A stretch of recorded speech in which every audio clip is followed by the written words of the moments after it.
3:16 a.m. Seen, but no reply. Hindi lang sa chats, but sa life.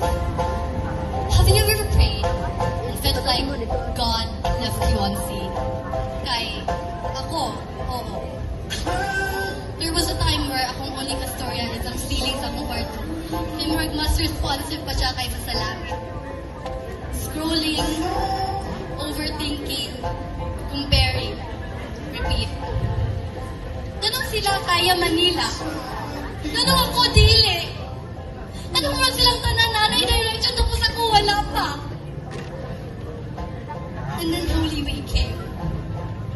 And I stopped scrolling. And I started remembering the cross. Dili siya fake, dili siya aesthetic, but real pain, real silence. And then it hit me. Even Jesus felt abandoned. Ama ko! Diyos ko! Nganong gibiyaan ko nimo? And that's why, maybe what I'm feeling is not so crazy. Maybe human rapod ko.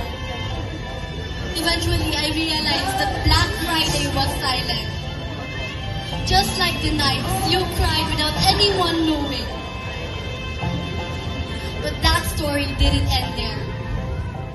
Because after Friday came Sunday.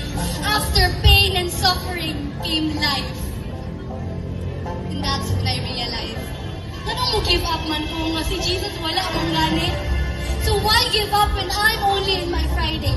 If He conquered the grave, then so should I. If He conquered the grave, and this pain will not end me. So to anyone here, feeling unseen, you think God forgot you? No! He saw you on the nights you almost give up.